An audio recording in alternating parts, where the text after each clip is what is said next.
केदारनाथ पैदल मार्ग में पड़ने वाला वह स्थान जहां पर सबसे ज़्यादा दुर्घटना होने की संभावना होती है। केदारनाथ की पैदल यात्रा रात में कैसे करें?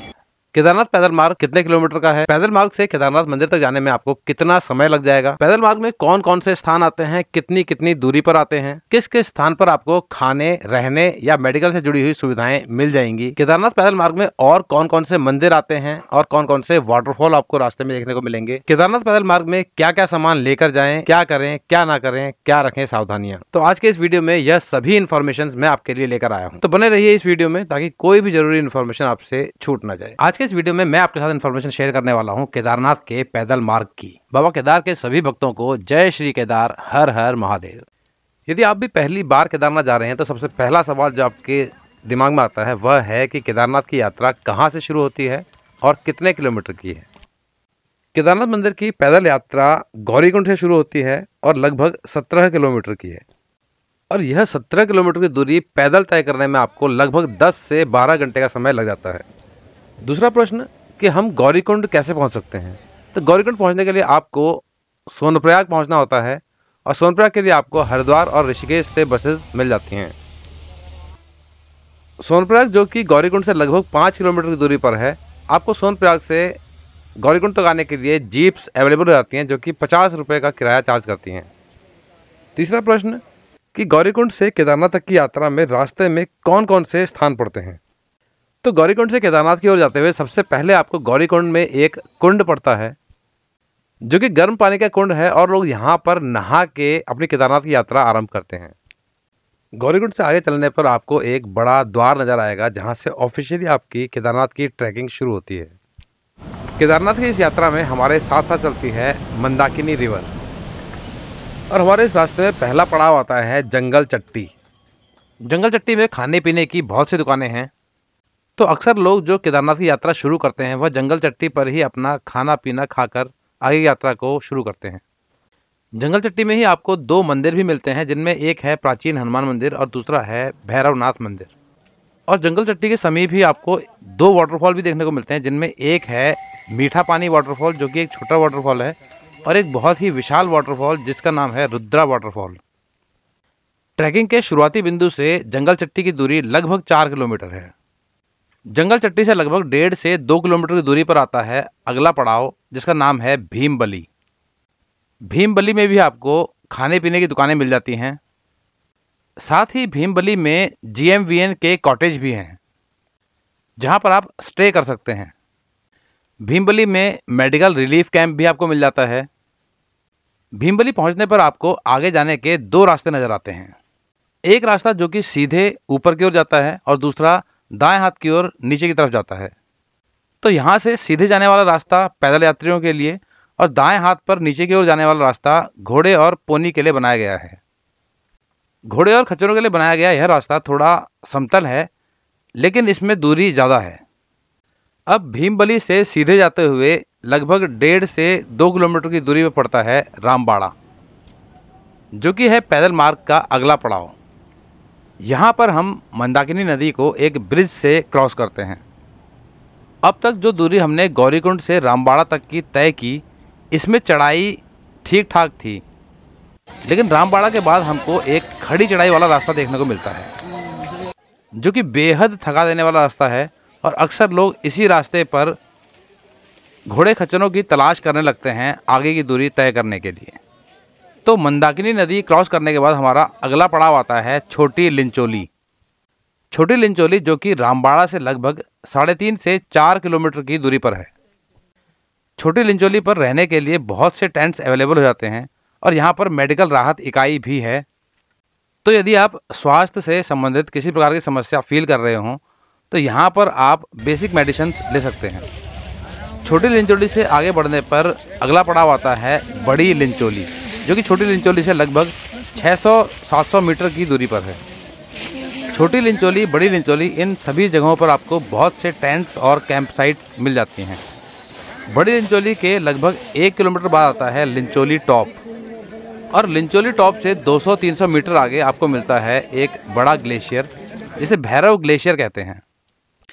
भैरव ग्लेशियर में हमको ग्लेशियर के ऊपर से ही रास्ते को पार करना होता है, और यहाँ पर ग्लेशियर टूटने से संबंधित दुर्घटना का खतरा बना रहता है। इस जगह पर सरकार द्वारा वॉलंटियर्स भी लगाए गए होते हैं जो कि आपको इस बारे में इन्फॉर्म करते रहते हैं और यहाँ पर ज़्यादा देर ना रुकने की सलाह देते हैं, क्योंकि अक्सर लोग यहाँ पर रुक कर ग्लेशियर्स में फ़ोटो खिंचवाने लगते हैं। और इसके बाद यहाँ से लगभग 2 किलोमीटर की दूरी पर आता है घोड़ा पड़ाव और नंदी बेस कैंप। घोड़ा पड़ाव वह स्थान है जहाँ से आगे घोड़े खच्चर नहीं जाते। यदि आप केदारनाथ पैदल मार्ग में घोड़े से आए हैं तो घोड़ा पड़ाव के आगे आपको पैदल ही जाना होगा। इससे थोड़ा ही आगे नंदी बेस कैंप है जहाँ पर GMVN के कॉटेजेस भी हैं और नंदी बेस कैंप में रहने के लिए बहुत से टेंट्स अवेलेबल होते हैं। नंदी बेस कैंप से लगभग 800 मीटर की दूरी पर आता है केदारनाथ हेलीपैड। यदि आपने अपनी केदारनाथ की यात्रा हेलीकॉप्टर से की है तो हेलीकॉप्टर गुप्तकाशी, सिरसी या फाटा से उड़ान भरते हैं और केदारनाथ हेलीपैड पर ही उतरते हैं। और केदारनाथ हेलीपैड से मात्र 500 से 600 मीटर की दूरी पर है केदारनाथ मंदिर। केदारनाथ मंदिर से लगभग 150 मीटर की दूरी पर है आदि गुरु शंकराचार्य जी की समाधि।